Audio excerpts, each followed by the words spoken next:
announcement جميعها all تعتمد depend على قرار upon the مجلسك decision والموقر. of your وشكراً. esteemed council. Thank you.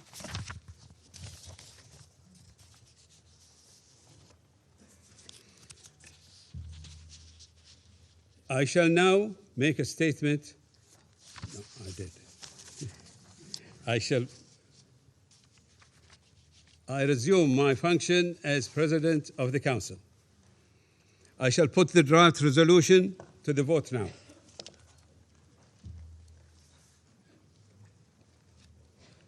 Will those in favor of the draft resolution contained in document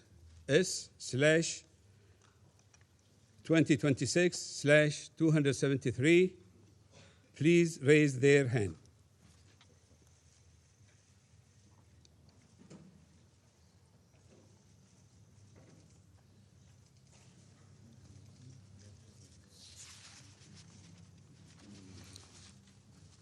Those against?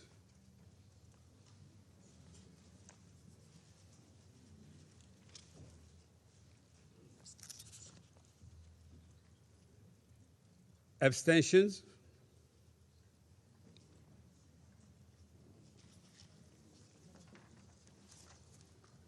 The results.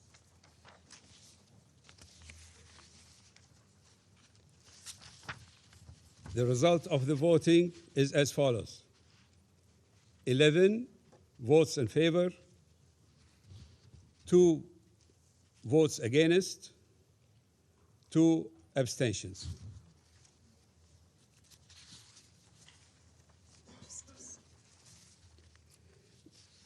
The draft resolution has not been adopted owing to the negative vote of a permanent member of the Council.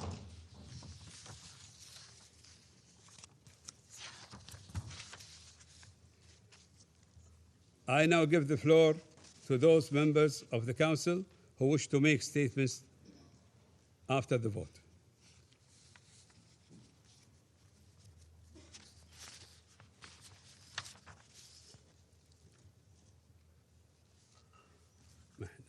I shall now make a statement in my capacity as Minister of Foreign Affairs of the Kingdom of Bahrain. أصحاب السعادة.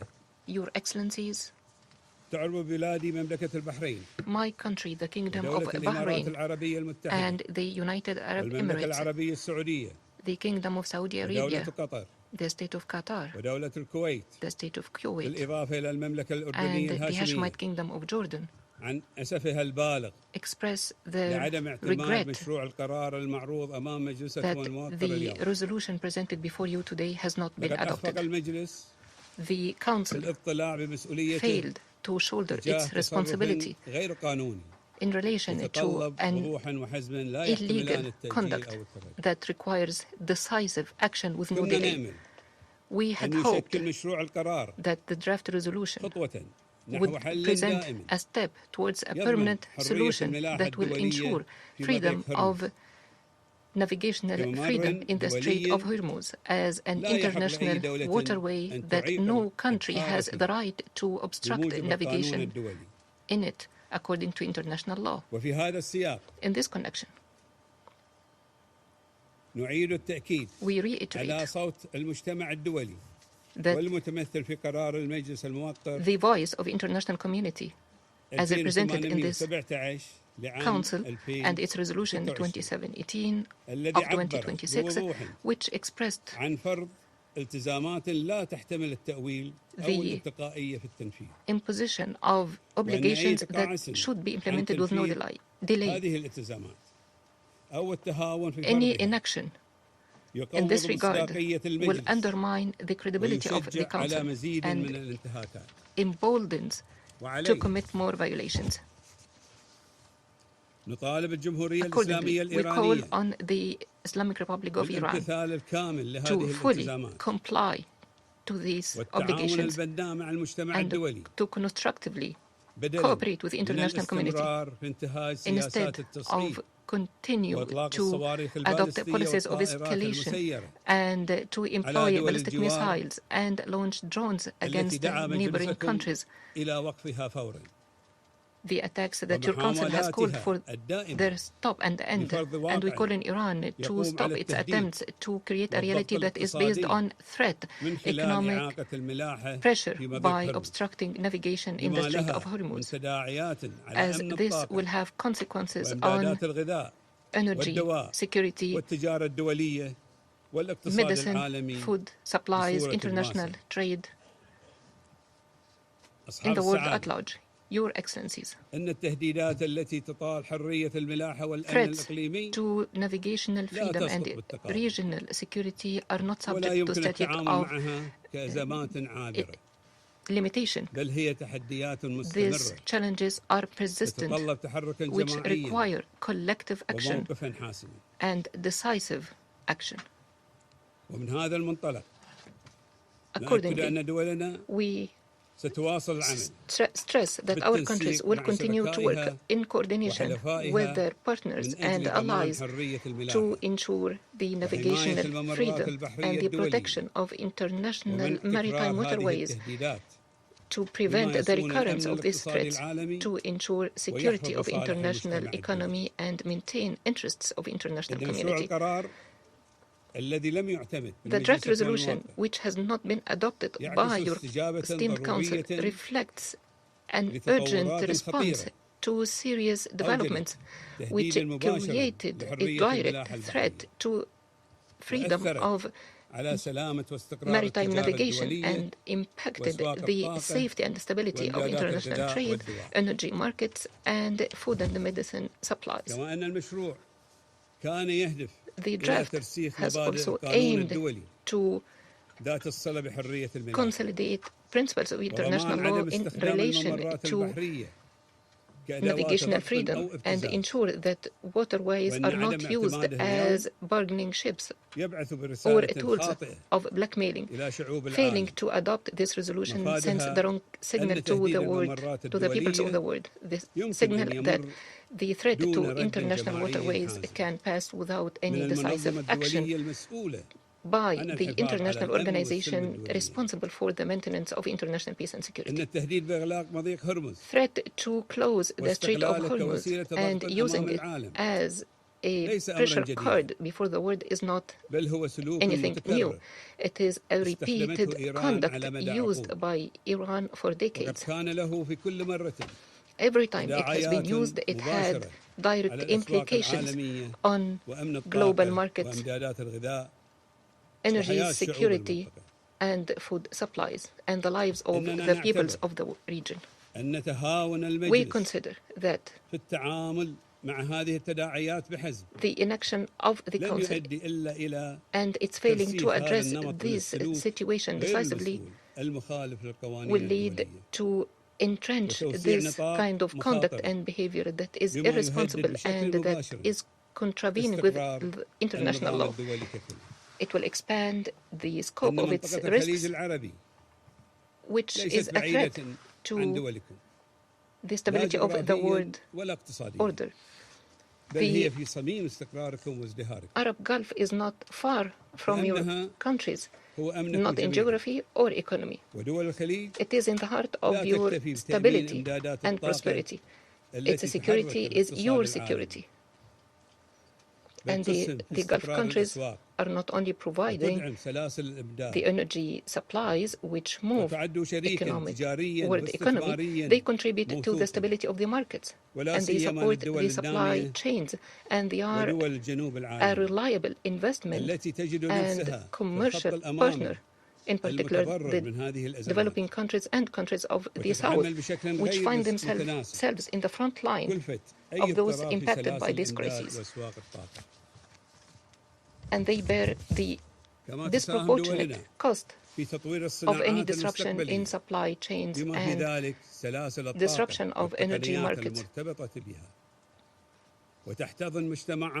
Our countries contribute to the development of future industries, including the supply chains and the associated technologies. We host communities of qualified people from all over the world. Your people are working side by side with ours in an environment based on security, dignity, equal opportunity, and aspired and shared future. Your Excellencies, failing to adopt the resolution today does not change the reality on the ground. It does not protect the civilian seafarers. It does not secure global supply chains. It does not ensure the free flow of energy and trade. It does not exempt those responsible for the violations of international law from accountability. It raises questions about the ability of this Council to assume its responsibility in maintaining international peace and security. Let us be clear. The attacks by Iran against the commercial vessels and its attempts to hinder the legitimate passage through the Strait of Hormuz is a flagrant violation to international law and the UN Convention on the Law of the Sea. It is a direct threat to international peace and security. Failing to adopt this resolution does not give legitimacy to these actions, which adversely impact the interests of the peoples and states of the world. It does not weaken the existing legal obligations. It does not reduce or impair the right of states to take all necessary means to defend individually and collectively their sovereignty, security, stability, and interests, and the interests of the peoples and states of the region, consistent with Article 51 of the Charter, as enshrined in your Resolution 2817. Your Excellencies, the Kingdom of Bahrain regrets that the Council has not lived up to the moment to act in a unified manner as imposed by its legal responsibilities, notwithstanding the response and the cooperation we have extended in relation to the amendments required by some states to be included in the draft resolution. This comes from our interest in maintaining unity of the Council. We reiterate we will continue to work with our regional and international partners to ensure maritime freedom and navigational freedom, and to protect civilian lives, and to work with the esteemed Council to compel Iran to implement immediately Resolution 2817. The credibility of the Council is today at stake. It's not an abstract concept. The credibility is measured by the ability of the Council to move decisively when the situation so requires. As to the responsibility, it remains to exist, and the Kingdom of Bahrain will continue to shoulder this responsibility alongside all those who uphold international law and those who believe in justice and the right of peoples to live in dignity and equality without fear from the future. Thank you. I resume my function as President of the Council.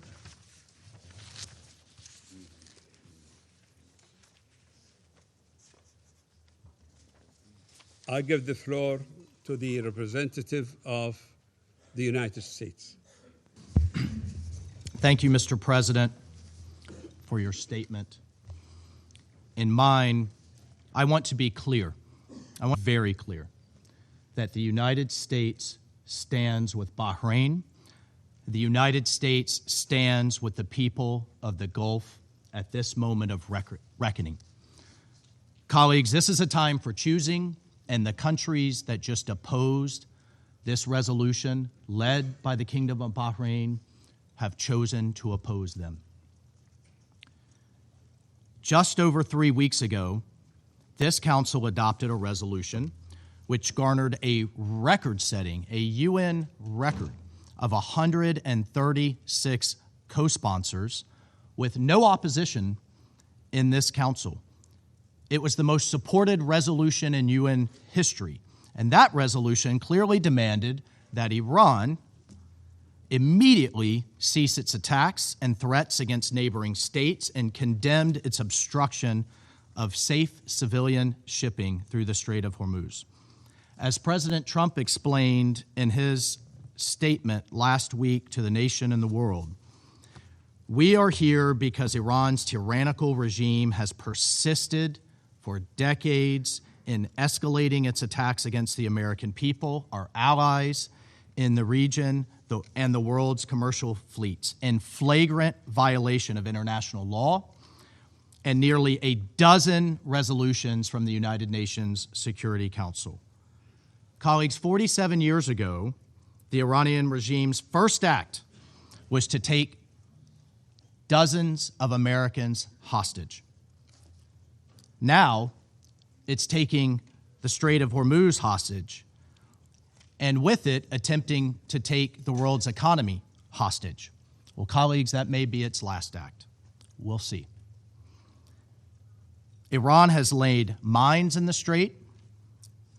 They are firing upon civilian commercial vessels.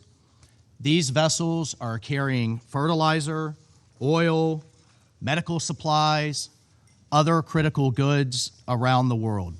They are threatening the entire world with energy shortages, disrupted supply chains, and possibly even famine.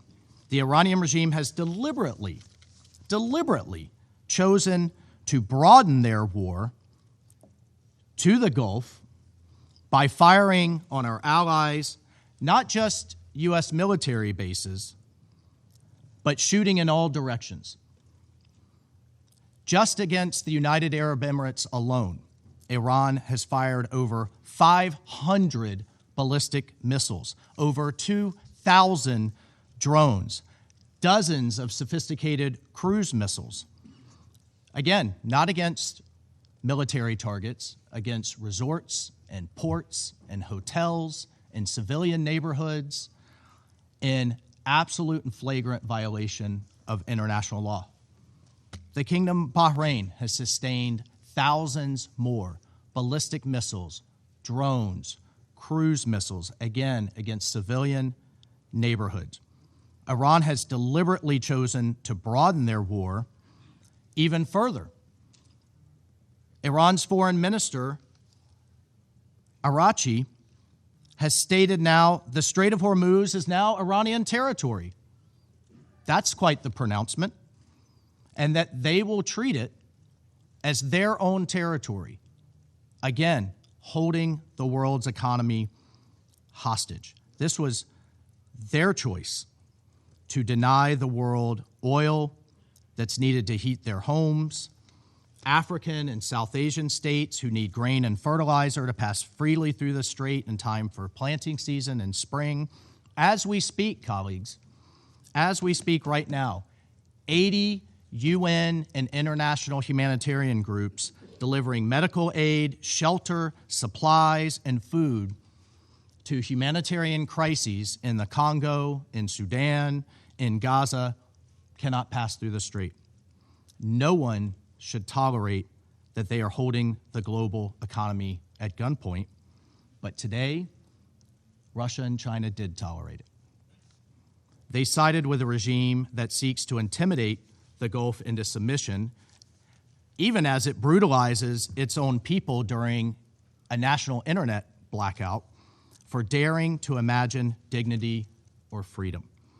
Now it seeks to punish the world as cynical leverage in its death to America approach to foreign policy. Colleagues, the blight Iran has inflicted upon us, you, and its own people, it did not begin on March 11th. It did not begin February 28th or even today. For nearly half a century, the Islamic Republic of Iran, the world's leading state sponsor of terrorism, has built its reason for existence on the violent exporting of a revolution. It's built its reason for existence on intimidation and terror. And I commend Bahrain and everyone who voted with this resolution for saying enough is enough. It has attacked American embassies. It has murdered hundreds of American diplomats, service members, and civilians. It has bombed American barracks and businesses. It has tried to bomb our cities. It has even repeatedly conspired and failed to assassinate the President of the United States. The perpetrator of that Iranian plot was just convicted right down the street in Brooklyn in an American court. Thank God.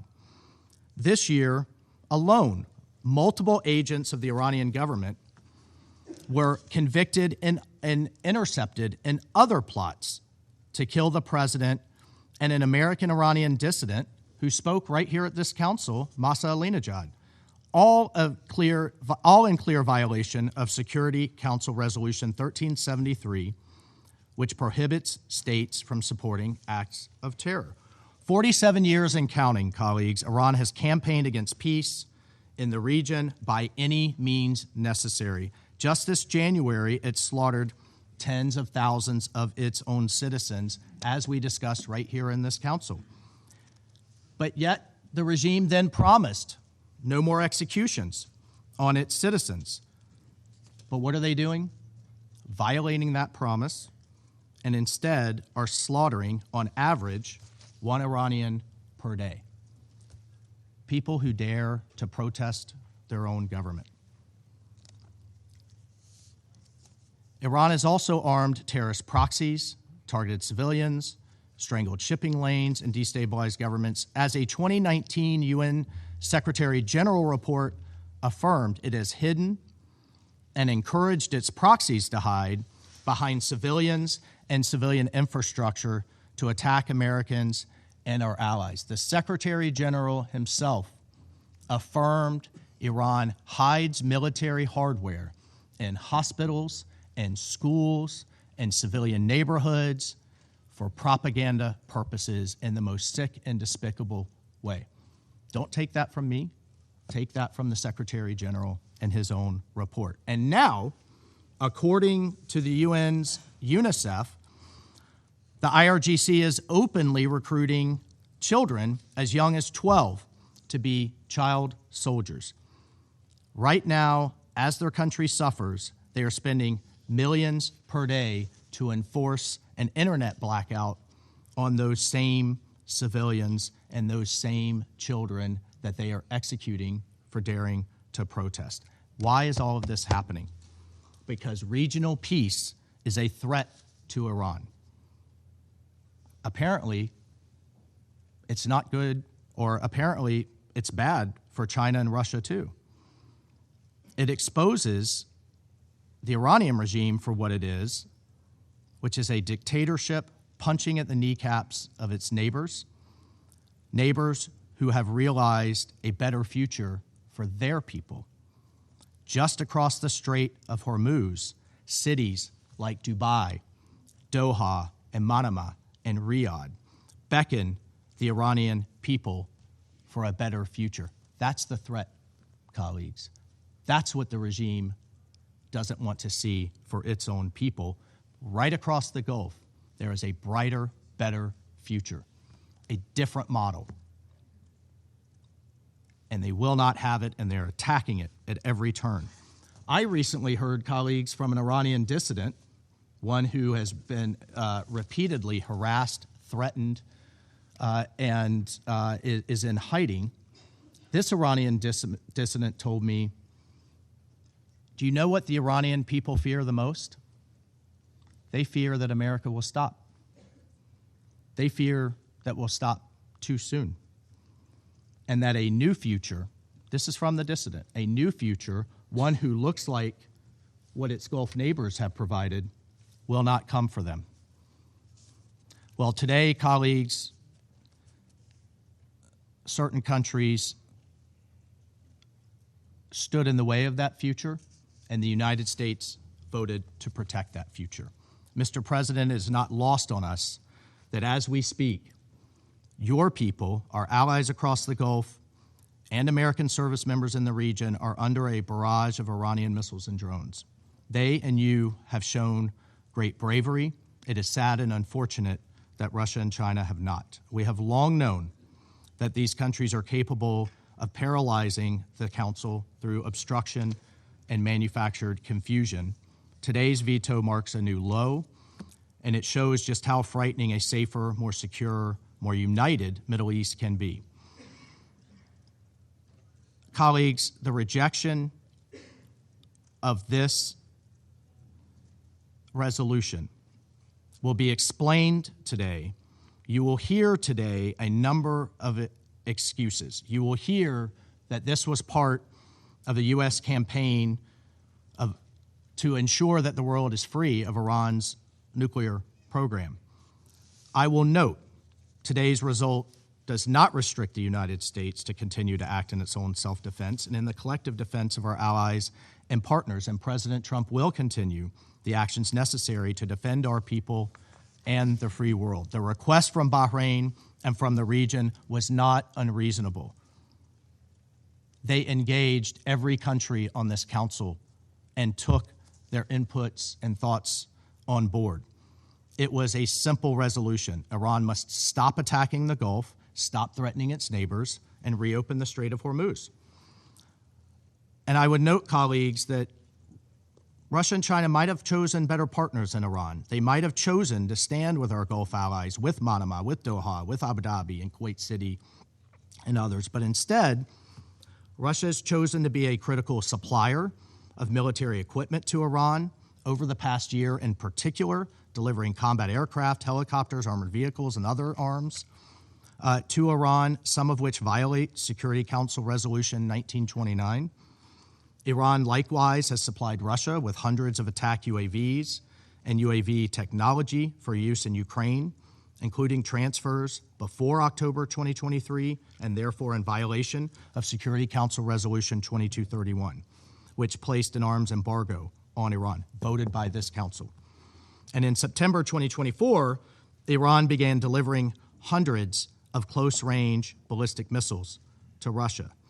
Meanwhile, China imports over 80% of Iran's illicit oil, and Chinese entities have exported significant quantities of components intended for attack drones and technologies that could be used in ballistic missiles. Colleagues, let us be clear. In the coming days, when critical shipments are delayed, when fertilizer fails to reach countries that need it for planting season, when vulnerable populations face deepening food insecurity, the world will know exactly who chose obstruction over responsibility. So, despite today's outcome, let me reiterate two simple messages from the United States. First, the U.S. stands firmly with our partners in the Middle East. Second, the Strait of Hormuz is too vital to the world to be used as hostage, to be choked, to be weaponized by any one state.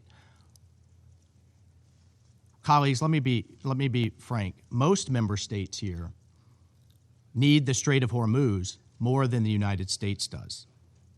Still, as this council knows, the U.S. has consistently pursued a diplomatic resolution even as we continue to achieve our objectives in Operation Epic Fury. We have put serious diplomatic proposals before Iran. The U.S. remains prepared for meaningful diplomacy, but diplomacy cannot succeed where defiance, delay, and escalation remain Tehran's only response. We are grateful to our mediating partners for their continued effort to secure a peaceful resolution, but Iran has to choose one. Colleagues, Iran is a direct threat to international peace and security. It is responsible for its own thuggery, and it alone is responsible for the ramifications.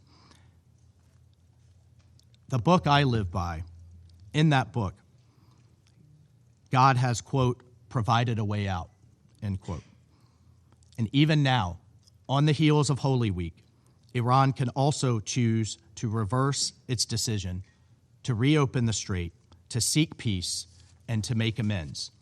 But until then and afterwards, we call on responsible nations to join us in securing the Strait of Hormuz, protecting it, ensuring that it remains open to lawful commerce, to humanitarian goods, and the free movement of the world's goods. Mr. President, the United States and its allies will protect our interests, our people, and a better future for all, even while members of this council partnered with the Iranian regime, work to do the exact opposite. I thank you. I thank the representative of the United States. I give the floor to the representative of Panama. Gracias, señor presidente. Thank you, Mr. President. Panama Panama welcomes Bahrain's leadership in putting forward and leading this negotiation process, as well as for the efforts that it has made to bring positions between members of the Council closer together.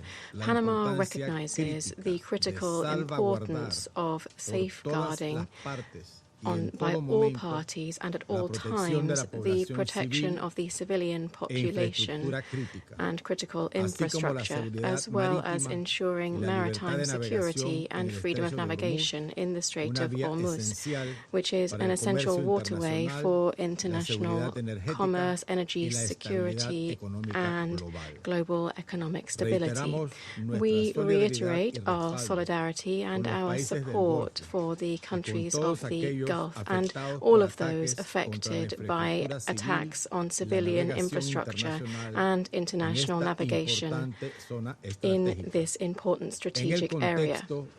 In the context of an escalation which was not begun nor sought by these states and the consequences of which they are currently directly facing, Panama co-sponsored and voted in favor of Resolution 2817/2026, through which this Council condemned the attacks on countries of the Gulf, reaffirmed respect for their sovereignty and territorial integrity, and demanded an immediate cessation of such attacks.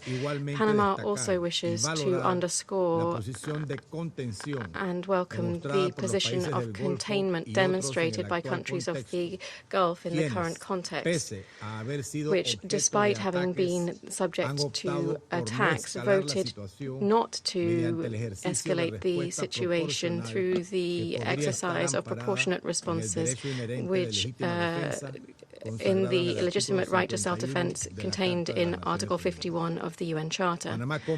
Panama understands from our own historic experience what it means to be the subject of action that attack or undermine the sovereignty, territorial integrity, security, and economic stability of a country, as well as understanding that the Security Council will not be able to act with the due promptness and effectiveness as required by the situation.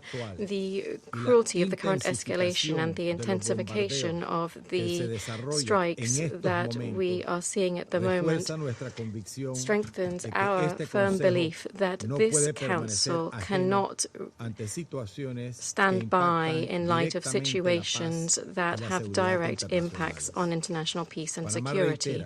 Panama reiterates that the first essential step to contain the escalation in the region is an immediate cessation of hostilities by all parties, with the approach and demand put forward by my delegation, which we have put forward throughout this negotiation process and that we reiterate to this Council today. This position reflects our firmly held belief that there is no military solution to the current escalation and that no sustainable solution can be reached without prioritizing dialogue, diplomacy, and negotiation as fundamental measures for the settlement of international disputes. Mr. President, Panama welcomes the efforts made throughout the negotiation process to reflect the various perspectives of the members of the Council, in particular, the inclusion of language relating to respect for the sovereignty, territorial integrity, and political independence of states, as well as the substantive adjustments subsequently made following the end of negotiations on the text, which specify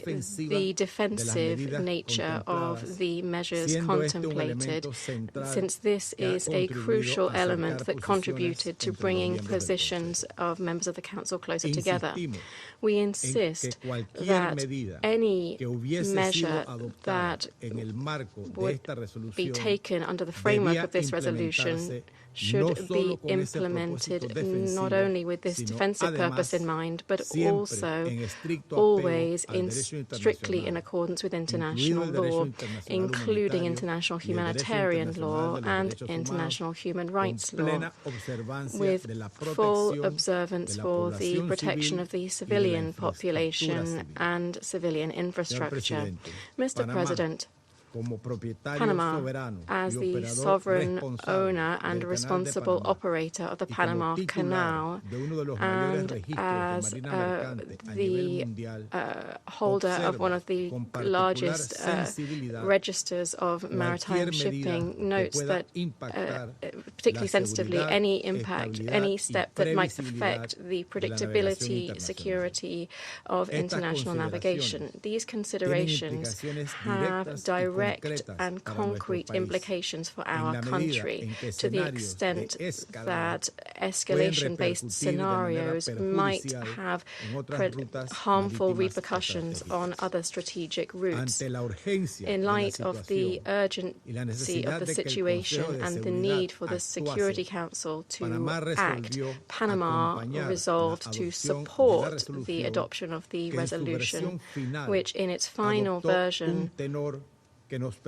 adopted a tone which allowed us to support it, always under the understanding that the mandate derived from this adoption would be interpreted and applied responsibly and specifically by all parties. This vote reflects a responsible decision geared towards ensuring reducing greater risk for the civilian population and critical infrastructure, as well as to contributing to easing the tensions and supporting international navigation and waterways. Thank you. I thank the representative of Panama, and I give the floor to the representative of Colombia. Señor Presidente, Mr. President, Colombia observa Colombia con notes profunda preocupación la with evolución de la profound situación concern en el the Medio developments of the situation in the Oriente, que Middle East, registra ya su sexta semana a sin situation which señales is now claras entering de its sixth desescalada. week without Mi clear país signs of lamenta la pérdida de de-escalation. vidas My humanas country y regrets the condena loss of todos los human life ataques and contra condemns civiles, all bienes attacks de on carácter civilians, civil e civilian infraestructura objects, and esencial, essential infrastructure, incluidas las including instalaciones energéticas, energy cuyo installations, funcionamiento es whose fundamental operation para la is prestación de essential servicios to básicos. ensuring the supply of basic A su vez, services. Colombia reconoce la At importancia the same time, estratégica Colombia del Estrecho de recognizes the Hormuz strategic para el comercio importance of the Strait of internacional y la Hormuz seguridad for energética. international commerce Las and energy afectaciones a la security. seguridad marítima Effects tienen on maritime impactos security que have trascienden impacts la that transcend the región y region afectan and especialmente a particularly los affect países en developing desarrollo. countries. Por ello, For mi this reason, delegación my participó delegation activamente en la participated actively in the negociación y negotiations presentó and propuestas put forward orientadas a proposals balancear el aimed at texto, balancing the text, introducir mayor introducing claridad greater sobre el clarity alcance de las regarding the medidas scope of contempladas the measures y evitar contemplated and formulaciones avoiding amplias que pudieran broad dar lugar wording a which might give interpretaciones rise to que excedan el interpretations objetivo de overstepping the garantizar la objective of seguridad de la guaranteeing navegación security en of línea con los navigation. propósitos This in y line with the principles and principios purposes de of la Carta the de las United Naciones Nations Unidas y el Charter derecho and international internacional. law. Reconocemos a Bahrain We thank los Bahrain esfuerzos for the realizados efforts para made atender to algunas de las address some posiciones y of the preocupaciones positions and expresadas por los concerns miembros del expressed by Consejo. members of the Council. No obstante, persisten Nonetheless, aspectos there remain sustantivos substantive que no fueron aspects that were plenamente not fully resueltos y resolved, frente a los and cuales in mi light país of which my aún country tiene serias continues to preocupaciones. have serious concerns. En especial, mi In delegación particular, considera my que el delegation texto believes that continúa the siendo text selectivo, remains selective, desbalanceado y unbalanced, ambiguo. and ambiguous. Asimismo, a In Colombia le addition, inquieta que Colombia la falta is de concerned precisión that the jurídica lack del of legal texto precision in the puede text prestarse a could lend itself to interpretaciones que interpretations that el objetivo surpass previsto y tener the planned implicaciones objective más and amplias would have para la broader estabilidad regional, implications for regional incluyendo el stability, riesgo de including the ampliar el risk of conflicto expanding ending the conflict or driving dynamics that could involve more actors in a situation that is already so volatile. For this reason, and since we believe that the text before us today is far from contributing to a negotiated solution, Colombia abstained in the vote. My country believes that in the current context, the Council should send clear messages geared towards containment and preventing a greater escalation. Furthermore, Colombia believes it's fundamental to give space to ongoing mediation efforts. In this context, measures that ramp up the confrontation run the risk of undermining these opportunities and hampering progress towards negotiated and sustainable solutions. We regret that the Security Council has missed this opportunity to provide a unified response that would contribute effectively to easing the tensions and opening space for peace. We reaffirm our solidarity with our colleagues from Bahrain, the Gulf, and all countries in the region. At the same time, we reiterate the urgent call for a cessation of hostilities, respect for international law, and for the promotion of dialogue as the only path towards resolving this crisis, because peace is inside. Thank you. Representative of Colombia for the statement. I give the floor to the representative of Pakistan. Thank you, Mr. President. At the outset, let me reiterate Pakistan's continued and unwavering support and complete solidarity in these challenging times with the brotherly kingdom of Bahrain and other fraternal GCC countries, the Kingdom of Saudi Arabia, Qatar, Kuwait, United Arab Emirates, and Oman, as well as Jordan, countries that are not parties to the ongoing conflict in the Middle East, but are directly suffering from its consequences. Pakistan supports the sovereignty, territorial integrity, political independence, and security of all brotherly countries in the region. President, the Strait of Hormuz is an important international shipping route for goods and energy. Pakistan calls for the security of ships and crew members and the swift and safe passage of civilian ships and restoration of normal passage through the strait. The situation in the Strait of Hormuz is adversely impacting countries around the world, including Pakistan. The consequences for regional and global economy are evidently harsh, and ordinary Pakistanis are also suffering. South Asia, that is home to nearly a quarter of world population, is suffering. The ongoing situation in the Strait of Hormuz has resulted in one of the largest energy supply shocks in modern history. The impact is felt not only in terms of energy flows, but also fertilizers and other essential commodities, thus affecting food security, cost of living, and squeezing the livelihoods of the most vulnerable. If the military escalation and disruptions persist, the suffering will extend far beyond the region, translating into widespread economic hardship. We thank Bahrain for their hard work and extensive consultations on the draft resolution. We agree on the urgency of the situation and the fundamental premise of the draft resolution, which is the reopening of the Strait of Hormuz and normalization of the situation at the earliest. This is an important issue, not only for the GCC countries, but also for all other states in the region and beyond, including Pakistan. It is also logical, Mr. President, that any discussion or arrangement related to the Strait of Hormuz will have to take into account the legitimate interests of the GCC countries. Pakistan supported Resolution 2817 that was presented by Bahrain on behalf of the GCC last month. And we have consistently maintained that that resolution should be implemented in letter and spirit. However, we continue to believe that time and space must be allowed for ongoing diplomatic efforts to facilitate a return to dialogue and engagement. These efforts have been widely acknowledged and appreciated, including by the UN Secretary General and members of this Council. We would continue seeking a durable diplomatic solution of the prevailing situation. This is the fundamental foundation of our ongoing diplomatic efforts, which we are determined to continue to pursue.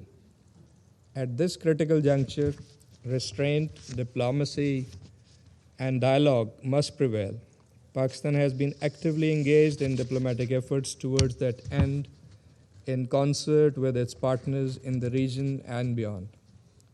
The Deputy Prime Minister and Foreign Minister of Pakistan, Senator Muhammad Ishaq Dar, hosted the Foreign Ministers of Egypt, Saudi Arabia, and Turkey in Islamabad last week to advance the pursuit of a peaceful resolution of the ongoing crisis through intensified diplomatic engagement. After the Deputy Prime Minister's meeting with His Excellency Mr. Wang Yi, the Foreign Minister of China, in Beijing last week, China and Pakistan announced a 5-point initiative with a sequenced roadmap encapsulating an immediate halt to hostilities, launch of inclusive peace talks, protection of civilians and critical infrastructure, restoration of maritime security in the Strait of Hormuz, and a firm reaffirmation of the UN Charter and international law as the indispensable framework for a lasting political settlement. President, our objective is clear: a permanent end to hostilities, containing the expansion of this conflict, and preventing any further loss of civilian life or destruction of critical infrastructure. Pakistan remains committed to continue playing its constructive role in promoting dialogue, fostering understanding, and supporting all efforts aimed at achieving lasting peace in the region. I thank you. I thank the representative of Pakistan for the statement. I give the floor to the representative of France.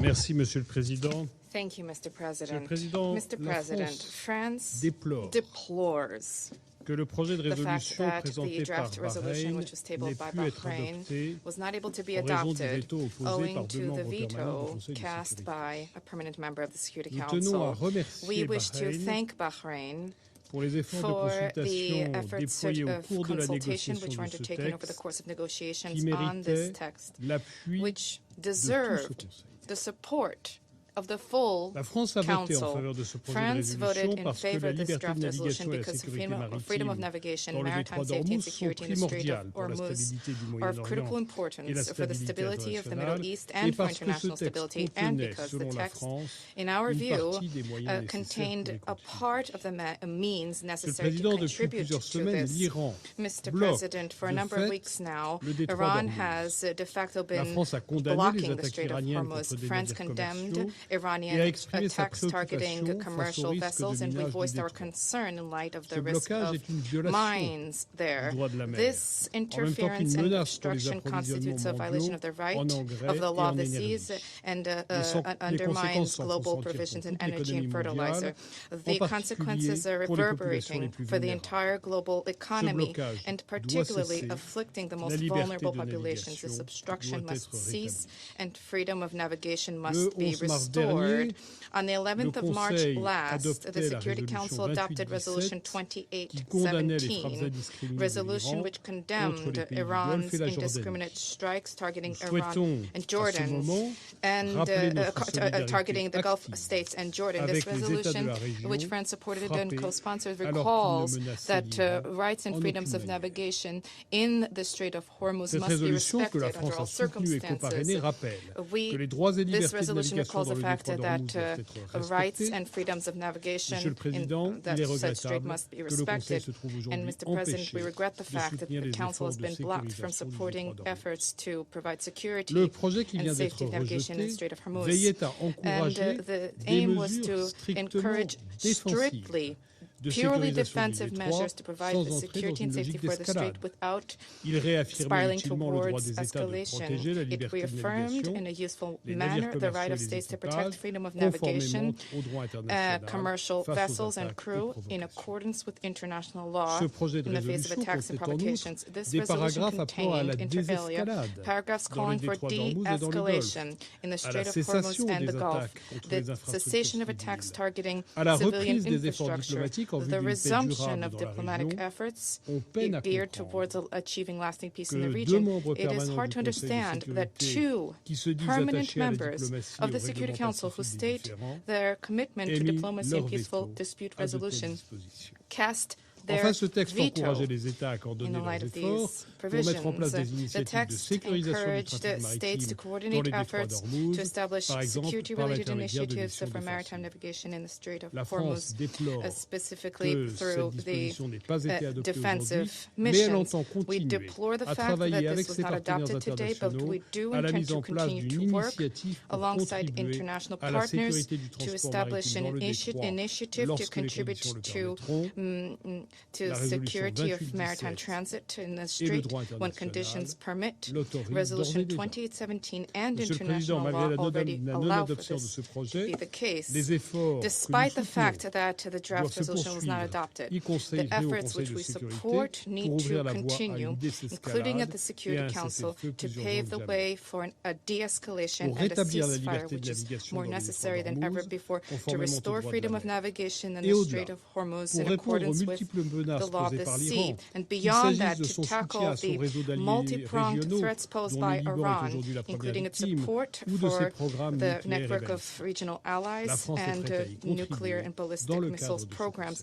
France stands ready to contribute to these efforts at the Security Council. Our position has remained steadfast for more than 20 years. These threats will not be addressed militarily. They cannot be addressed militarily. There needs to be a negotiated agreement through which Iran accepts major concessions to address the legitimate concerns of the international community. And here too, France stands ready to contribute to efforts to that end. Thank you.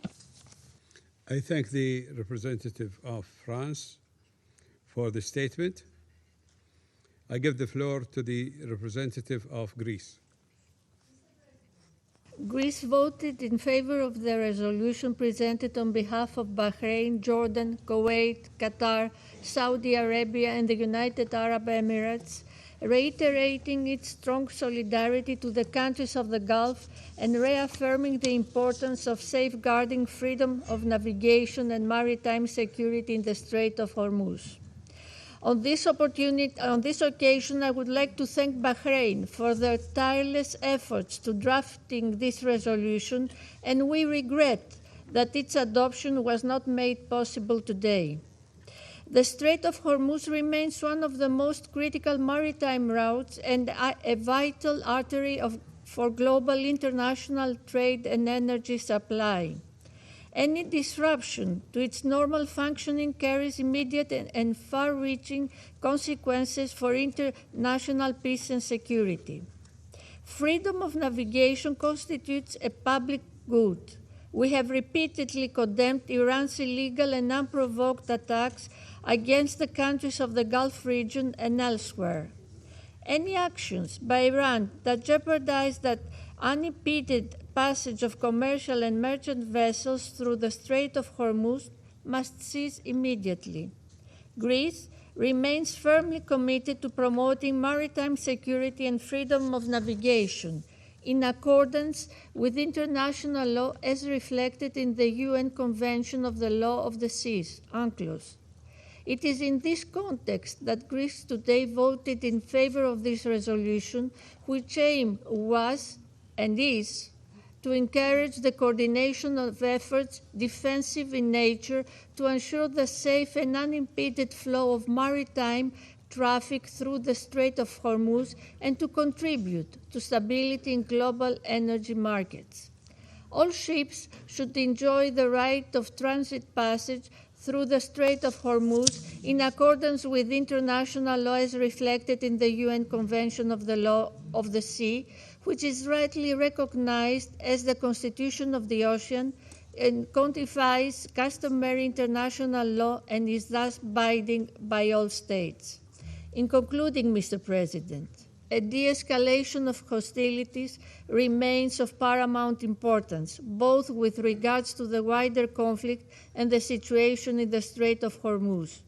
All parties must exercise maximum restraint, prevent a further spiral of violence, and urgently work towards reopening credible channels of dialogue. Our aim must remain to find ways to return to the negotiating table with a view to a peaceful settlement in line with international law and the UN Charter. I thank you. The representative of Greece for the statement. I give the floor to the representative of Denmark. Thank you, Mr. President. Mr. President, Denmark voted in favor of this resolution. We did so with a grave sense of responsibility and a firm commitment to supporting all efforts to ensure freedom of navigation in the Strait of Hormuz and to bring the hostilities in the Middle East to an end. Denmark is deeply concerned by the continuous escalation across the region. For 5 weeks, this conflict has raged, bringing with it more death and destruction by the day and further destabilization of the already volatile and tense situation. Our vote today reflects our belief in the urgent need to address these developments. Mr. President, Iran's attacks continue unabated against countries in the region and beyond. Denmark strongly condemns these continued attacks, which must stop immediately, and we express our full solidarity with all the countries concerned. De-escalation and respect for international law, including international humanitarian law, are now more important than ever. All diplomatic efforts to reduce tensions must be pursued. We welcome any such efforts and call for negotiations to be resumed in good faith. We welcome the Secretary General's appointment of Jean Arnaud as his personal envoy to lead UN efforts on the conflict in the Middle East and its consequences. Mr. President, many aspects of this conflict have sent shockwaves across the globe. This is particularly true for the closure of the Strait of Hormuz, caused by Iran's actions. This closure is not only a disruption, but a dangerous escalation, measured in lives and livelihoods lost. Global growth and development depend on the freedom of navigation, the repercussions for the global economy, and, increasingly, for food security, in particular across developing countries, are enormous. As a great maritime nation, Denmark is committed to maritime security, to open sea lanes, and to the safety of all seafarers. Mr. President, Iran's actions near and around the Strait of Hormuz constitute a threat to international peace and security. Iran must immediately cease all attacks and any other attempts to impede lawful transit passage in the Strait of Hormuz. It is crucial to permanently restore safe passage and ensure freedom of navigation in the Strait of Hormuz, consistent with Security Council Resolution 2817 and the United Nations Convention on the Law of the Sea. That is why Denmark voted in favor of this resolution. While we strongly regret that it was not possible to adopt this resolution today due to the vetoes cast by 2 permanent members, Denmark remains committed to safeguarding peace, security, and stability in the Middle East. I thank you. I thank the representative of Denmark for the statement. I give the floor to the representative of Latvia. Thank you, Mr. President. Latvia voted in favor of the resolution submitted by Bahrain, and we express our regret that a positive outcome was not reached. It is profoundly troubling that certain members of this Council have chosen to obstruct a resolution designed to ensure the safety and security of navigation in the Strait of Hormuz and advance global stability. Just 3 weeks ago, the Council adopted Resolution 2817, co-sponsored and supported by Latvia, alongside an unprecedented number of countries. In it, the Council called upon Iran to refrain from interfering with international navigation. In the days and weeks that have followed, Iran has doubled down and effectively closed the Strait of Hormuz, shocking the global economy. The continued failure and refusal by the Iranian regime to comply with its obligations under international law, including its breaches of the United Nations Convention on the Law of the Sea, as well as its persistent non-compliance with binding resolutions of this body, constitutes not only a breach of international order, but leaves this Council with a responsibility to act. Mr. President, we must ensure maritime security and freedom of navigation in the Strait of Hormuz. It is categorically unacceptable for Iran, or any state for that matter, to use an international waterway as a bargaining chip and to hold the global economy hostage. Supply chains are being disrupted, global energy prices have spiked, and acute food insecurity around the globe is growing at an alarming rate, especially among those most vulnerable. Iran is setting a dangerous precedent which we cannot allow or normalize, and we commend Bahrain for addressing precisely this crucial reality in its resolution. Finally, alongside the unprecedented closure of the strait, the Iranian regime is continuing its unprovoked strikes against countries in the region. We condemn this attacks against civilians and civilian infrastructure, and reiterate our steadfast solidarity with our partners in the region. We repeat our calls for immediate de-escalation and for protection of civilians. Mr. President, allow me to once more express my sincere appreciation to Bahrain for their efforts on this pressing matter. Thank you. I thank the representative of Latvia for the statement. I give the floor to the representative of the Russian Federation. Mr. President, the Russian Federation voted against the draft tabled by Bahrain, Jordan, Qatar, Kuwait, the United Arab Emirates, and Saudi Arabia. The draft resolution relating to the situation in the Strait of Hormuz and the adjacent waters. The position of our country regarding the present-day crisis in the Middle East is principled, consistent, and objective in nature. We condemn the United States and Israel's aggression against Iran. We respect the sovereignty and territorial integrity of all countries in the region, both the Islamic Republic of Iran and other countries of the Persian Gulf.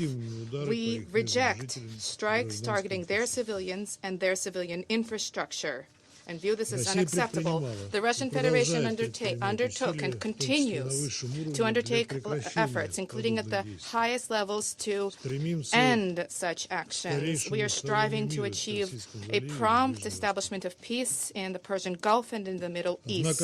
However, the Russian Federation was not able to support a text that would generate a dangerous precedent for international law of the sea, for any international efforts at peace, as well as for the authority of the Security Council of the United Nations.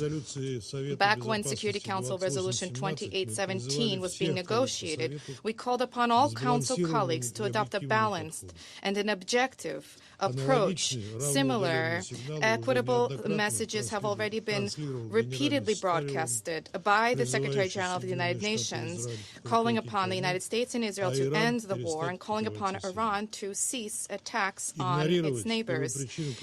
disregard for the root causes of the crisis in the Middle East, namely the illegal and reckless acts by the U.S. and Israel targeting Iran, is not possible and not acceptable. Our and the Secretary General's calls fell on deaf ears then. Nevertheless, we understand the situation of the countries of the GCC and Jordan, and therefore we abstained during the vote on Resolution 2817. This was not an easy choice for us.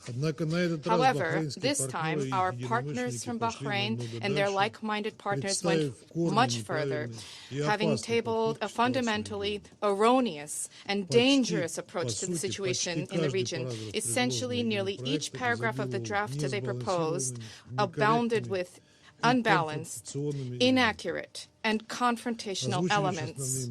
And we will point to just the main points in this regard.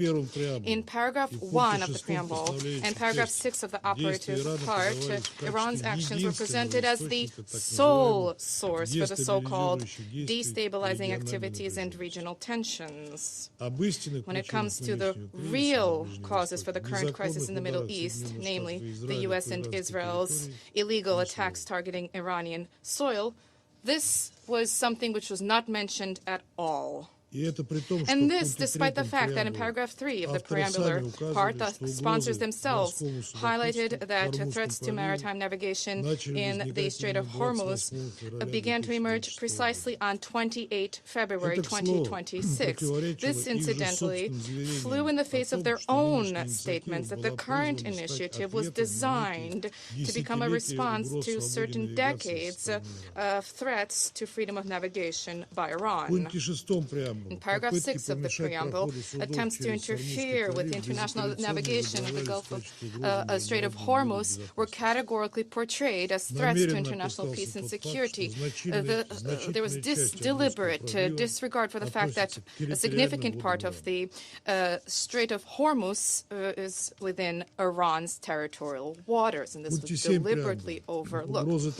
Turning to paragraph 7 of the preamble, threats on merchant and commercial vessels and interference on freedom of navigation was identified as the sole reason for disruption to global energy supplies. Once again, without noting the root causes of the crisis, which was frankly mentioned by the President of the U.S. himself, publicly recognizing that an end to hostilities would result in the opening of the Strait of Hormuz.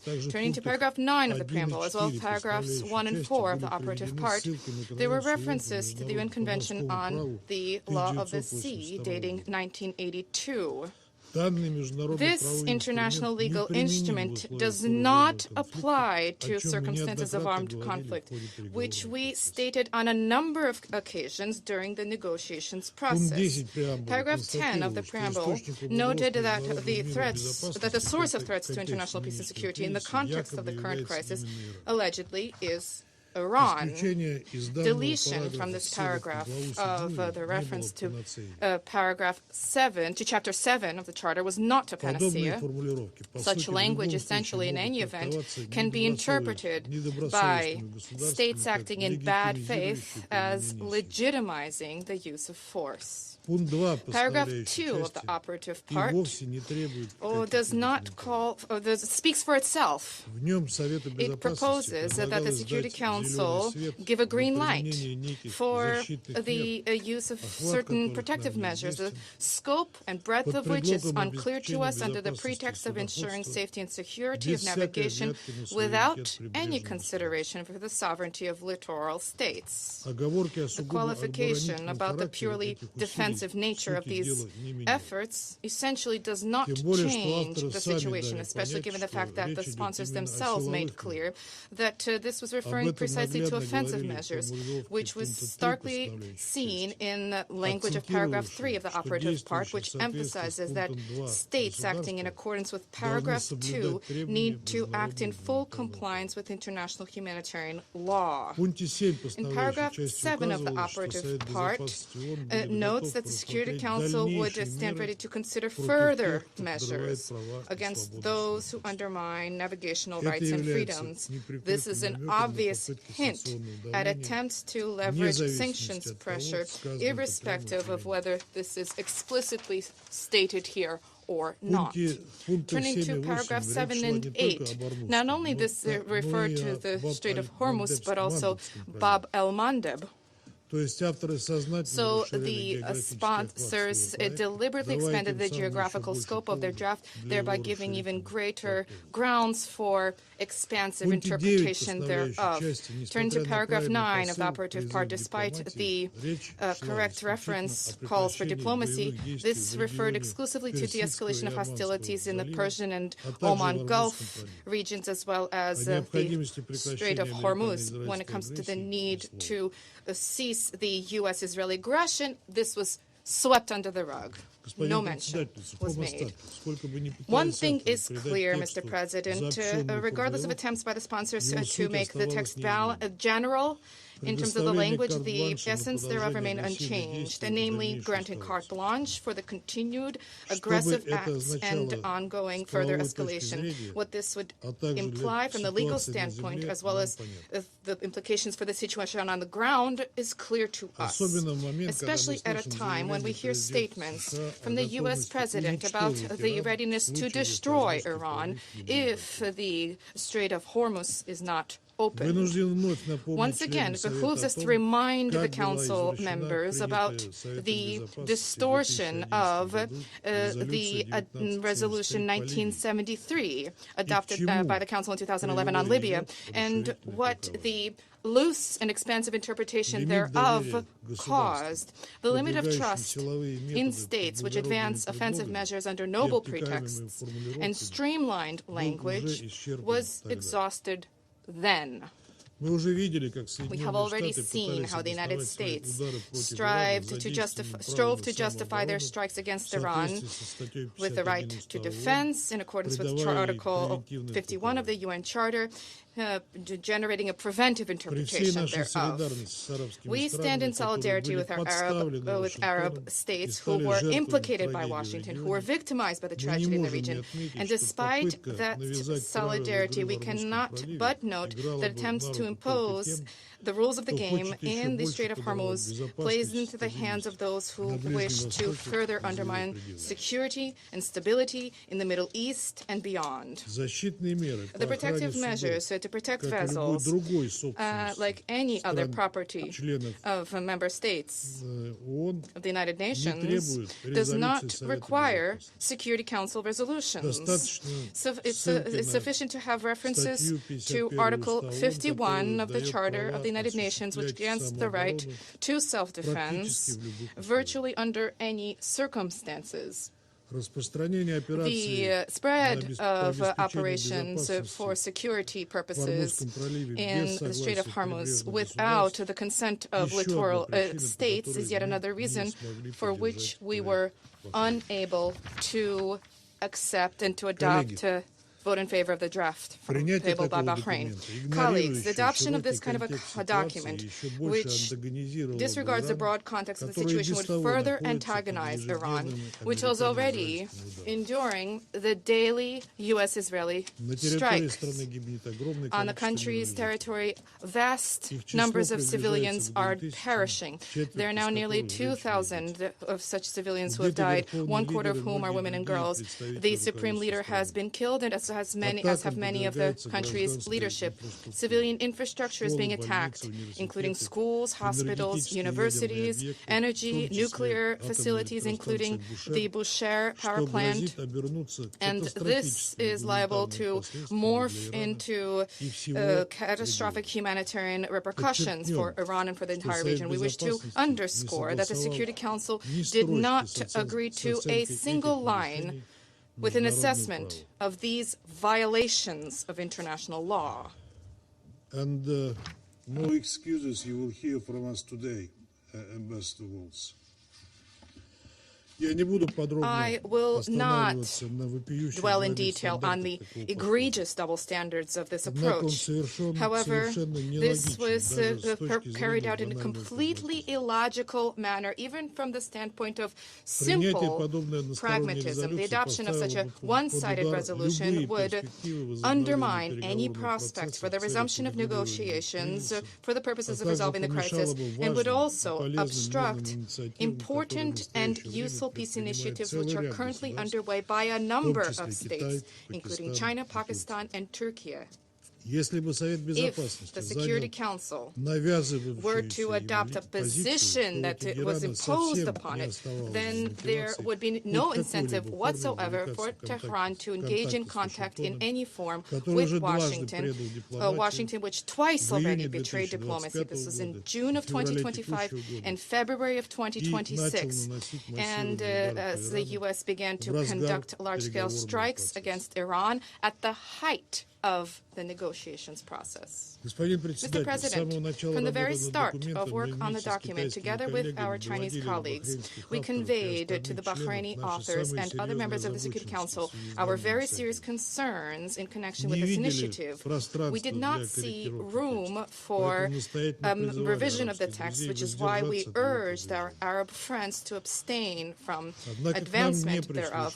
However, our views were not heeded, and the draft was put to the vote in any event. Under these circumstances, we had no choice other than to vote against it. Russia consistently supports comprehensive security for maritime navigation in all international waterways, the opening of corridors for Venezuela and Cuba, an end to attacks targeting commercial vessels of any country. Similarly, we advocate unhampered navigation in the Strait of Hormuz. However, the only way to resolve this situation was with the participation of all littoral states bordering this important transport corridor. It is not possible to do this without Iran.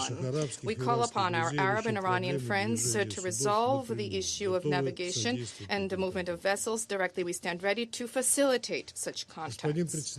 Mr. President, we understand the concerns of our Arab partners vis-à-vis the question of freedom of navigation.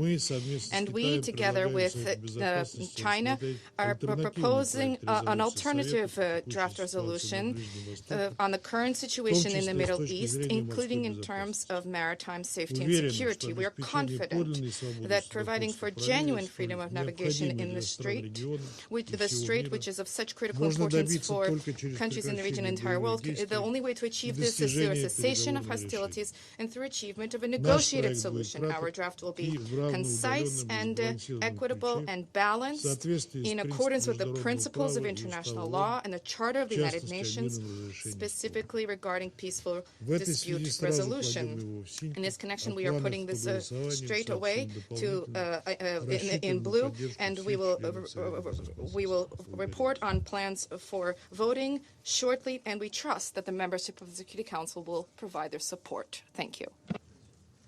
I thank the representative of the Russian Federation for the statement. I give the floor to the representative of China. Thank you, President. The month-long conflict in Iran and its spillover effect continues to deal a heavy blow to regional and global peace and stability. It is hitting the global economy, causing increasingly widespread disruptions. This is not in the common interest of the regional countries and beyond. The ins and outs of this conflict are crystal clear. The U.S. and Israel, without authorization from the Security Council, and while negotiations between Iran and the U.S. were underway, launched military strikes against Iran, in clear violation of the purposes and principles of the UN Charter and the basic norms of international relations. At the same time, the sovereignty, security, and the territorial integrity of Gulf states must be fully respected. Civilians and non-military targets must be given necessary protection. The safety and security of shipping lanes and energy infrastructure must also be safeguarded. China does not go along with Iran's attacks on Gulf states.